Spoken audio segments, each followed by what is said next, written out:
Hey everybody, it's Caitlin, your geeky girlfriend, coming at you from my car. As you can see, this weekend was kind of interesting. Gymnastics season kicked off for me officially, which is great. It serves as a good distraction from anything else going on because I cannot mentally focus on anything other than what's happening right in front of me, which is good. But I also needed to decompress after all that mental strain. So I did some reading, and we're going to talk about this book in this video.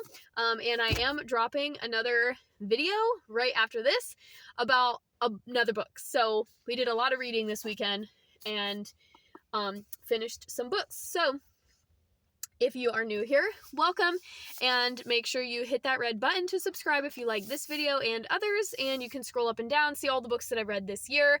Here on YouTube, my book reviews, I tend to kind of keep it pretty basic, just kind of tell you if I think you should read it or not, the tropes, the recommendations. I leave a lot of the plot details out, so you can find more information about the plot over on Goodreads if you follow or want to search over there.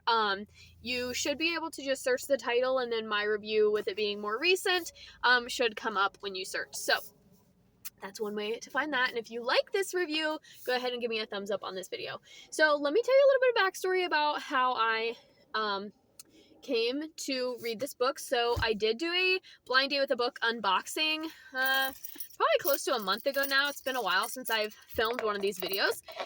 So I did a blind date with a book unboxing, and I actually got a book called Shipwrecked by Olivia Dade, and I realized that Shipwrecked was the third in a series. Spoiler alert, is the first in the series, and because I'm a completist and also I did not want to risk reading them out of order, I went ahead and picked up the first one from the library. So spoiler alert is the first one in the series. The series is called Spoiler Alert, and as you can see by the cover, very body positive storyline.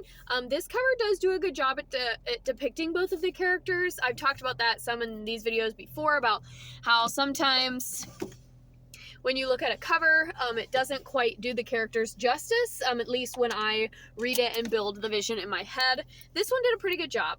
So this story follows Marcus. He is like a sci-fi actor. He's a star in this sci-fi romance series that's all fiction, and then April is a fan of that series, but she also participates in a lot of fan fiction communities. She writes fan fiction for this series. It's called God of the Gates. My guess is it's kind of Game of Thronesy, but more science fiction-y, so kind of Lord of the Rings, kind of Star Wars, spacey kind. Again, it's all fiction, but this book really dives into the fan fiction community and Reddit and those types of things, which I am not a part of. I do not know anything about that community or anything like that lore at all. So there might be parts of the story that I was missing, and actually I did have to look up what some of the acronyms were and some of the code, what, for lack of a better phrase, was that Olivia Dade was talking about. So note that. The biggest trope in this book is that it's a celebrity romance, i.e. a celebrity starts dating a commoner, for lack of a better phrase. A celebrity and a fan start to date, that sort of thing. If that's not your thing, skip this one, because based on what I know about the other titles in the series, they each kind of have a different trope, all centered around celebrities. I think Shipwrecked is two different celebrities that are kind of dueling, they're enemies off screen, but then on screen they have to play lovers, sort of a thing. But this one was 100% just the celebrity starts dating the fan and all of the things that come out of that. So again, if that is not your trope, if that's a no trope for you, or you just don't like it, then skip this one, because that's really the whole plot. And there's a subplot of Marcus Also being a member of the fan fiction community, which I'm not giving anything away, that is described like in the back of the book. This book was okay. I mean, I'm gonna give it a 3-star rating. Spoiler alert. And if you've watched any of my book rating videos before, a 3 for me is a very solid, okay book. Like, it's just okay. Started off very, very slow, and this is the epitome of a slow burn. So if you like a slow burn, then this one is for you, because the chemistry kind of builds slow, the intimacy builds slow, and it just doesn't grab you like something else might. So that was one of the critiques I had, that it was a slow burn, and it did start slow, like very slow. Took me a long time to get into it, and by a long time I mean like 80 to 100 pages. In comparison, I did read a Tessa Bailey book over the weekend, and I was hooked in like the first 15 or 20 pages. So that's kind of the difference. But if you like slow burn, then you might enjoy it. So when I read reviews, which I don't do often, full transparency, if I'm reading a book, if it's like recommended like on Instagram or something like that, where like I know that the people that I'm following like similar books to me, and I do try to branch out of my preferred genre based on things that I see on Instagram. However, when I pick a book, I do not read the actual reviews, because I don't want to get this predisposition or this, thought in my head about what the book's going to be like. However, when I just was scrolling, like when I picked this book up and when I put it in Storygraph that this was going to be my next read, Storygraph flagged it as having tropes or content that I had previously said I didn't want to read about. And that is not the case. So if you watched one of my most recent book reviews, The Underground Library, that was probably the first book that I have encountered like an actual full-on no-no trope, like did not want to read it and almost DNF'd the book, did not finish. This book had none of that. It had none of the no-no tropes. It didn't even have anything that even remotely was like, some people on Storygraph said that this book involves pregnancy, and that's not true. It doesn't happen. So I don't know if these people rated it based on a different book or like what happened, but so I was a little bit hesitant going into the book because I thought that, there was going to be something that I don't like. So again, full transparency, I don't love the accidental pregnancy trope or plot line, like single unwed female who accidentally gets pregnant. I don't like to read about that. I don't like, because in this current phase of my life, I just really am sensitive to that. And everybody has their own thing. This is not for me to say like that if you like those books, totally fine. Like everybody can like, that's the great thing about reading and the great thing about books. And I talk about this in a lot of my videos. But this book had none of that. Not even close. Like nothing. There is sexual content in this book, so it definitely is like an adult romance. There's adult language in this book. And which the more adult romance that you read and the more adult literature that you read, like the language kind of, you're not as maybe attuned to it because you just are kind of more used to it.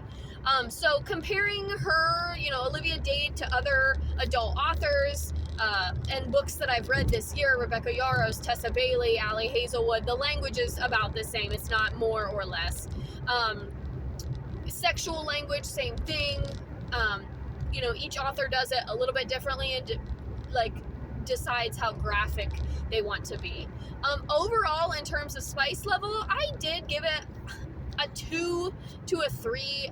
There were some scenes that there was some tension, lots of foreplay and tension relayed in this book. Not a most of the actual intimacy scenes, the actual act were all closed door, but the foreplay and the lead up was all open door and very much you're there watching it, right? So and it was steamy. I'm not gonna lie, it was steamy. But again, in comparing the two books that I did finish this weekend, it had nothing on the other one. So that's in a separate video. Go check that out. But I do still feel like for some people it would be a 3 because of some of the acts that were performed and some of the language that was used therein. And I do have an entire video about spice rating and how I come about spice rating and how I determine what is and is not spicy. And I apologize for the glare that you guys are seeing on my eyes right now. I'm trying to fix that so you guys can actually see my eyeballs, but I'm not sure if the lighting is gonna work in my favor for that. But anyway, like I said, I do have a whole video about spice rating and how I as a reader rate spice, because I feel like, and I'll just go ahead on a little aside here, Fourth Wing really made me reevaluate how I evaluate spicy books and adult romances, because I went into Fourth Wing not knowing that it was an adult romance. I thought that it was a young adult book, and then I was having a visceral reaction to reading about Violet and a certain character that I won't name in case you have not read Fourth Wing. If you have not read Fourth Wing and are interested in my thoughts, go check out my video, because that again is a separate video. But anyway, so after that I decided that I was going to come up with a different scale for rating adult romance books, because I have been reading a lot of romance and I've done only adult romance pretty much this year. So again, that is a separate video. The title of the video is Let's Talk About Pepper. The pepper emoji for let's talk about, the Dade and romance books and rating them and spicy heat. So anyway, I did give this one a 3 because in its own right, the language and the verbiage and the foreplay and the tension, it was steamy. Steamy is a good way to describe this book. It is very body positive, as I said about the cover. That's made perfectly clear in the cover and on the back. That's kind of the storyline. My biggest critique about this book, this video is running a little bit long actually for my book review videos, but we've had some tangents. So my biggest critique about this book in particular was Marcus himself as a character. When me as a reader and me as a woman, I like a more dominant man. That's just what I like. And not that Marcus was not manly and that he was too feminine.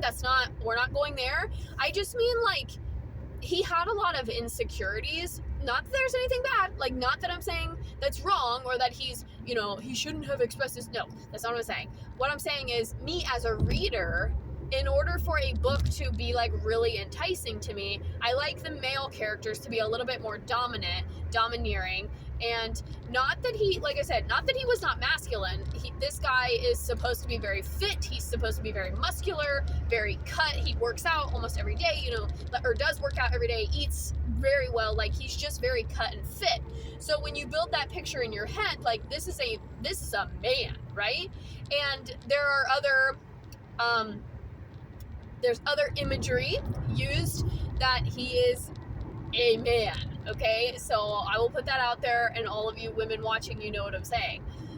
But he had a lot of insecurity. He had a lot, he was very hesitant to tell April the truth and tell her about his feelings, and he just held a lot back from her and had been lying to himself and lying to her. And yes, I know it's part of the character development, but I feel like if he would have been a little bit more dominant of her from the beginning, I would have liked it a little bit more. So I think he was my biggest critique. I liked April as a character fine enough, but I almost feel like there wasn't enough of her life before Marcus in the story. I wanted a little bit more about her job and all the her actual life, not just this fanfic community, which I know, again, part of the story, building it up, I get it, but these are just, this is an honest review. These are my critiques.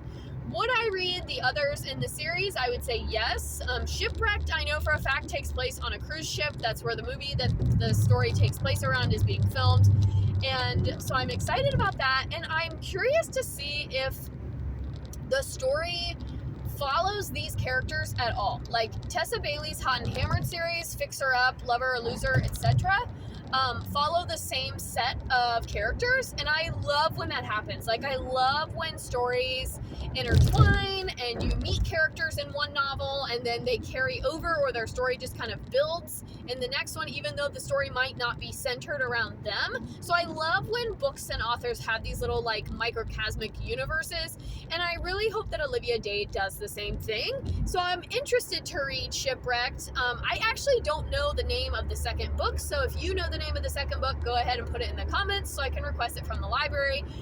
But because I own the third one, I'm probably not gonna buy the second one because I didn't buy this one. But anyway, like I said, this video is getting a little bit long, and I do have other videos to film tonight. But have you read this book? If so, what are your thoughts? Do you agree? Give me a thumbs up. Do you disagree? Do you think it was better than a 3-star? Do you think that's a pretty fair rating? I think on Goodreads it has like a 4. And I think on Storygraph I gave it a 3.25 just because I felt like 3 stars was a little bit low. Like, I ended up liking it, and I especially liked the ending and how it all ended up for these characters. But obviously on Goodreads you can only do whole star ratings, so I just went ahead and rounded down to a 3. But a 3 is a very solid, okay book. Like, it was a good book.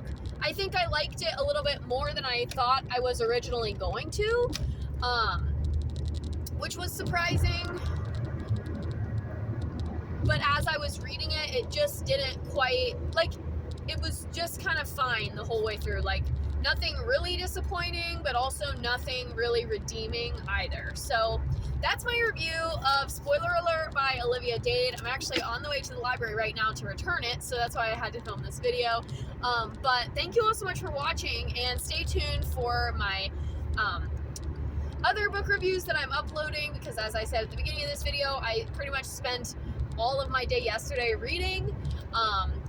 And I finished this book on Friday night and then ended up finishing another book yesterday. So stay tuned to find out what that book was, and stay tuned to find out all the rest of the books that I finish up with in 2024. And you know, it's been the case for a while now. This was book number, I think, 38 for me for the year, which is super exciting. My goal for the year was 24. I do still have to finish up my last nonfiction book of the year, so I'm hoping to get that done by December 31st. So thank you all so much for watching, and I'll see you guys in the next one.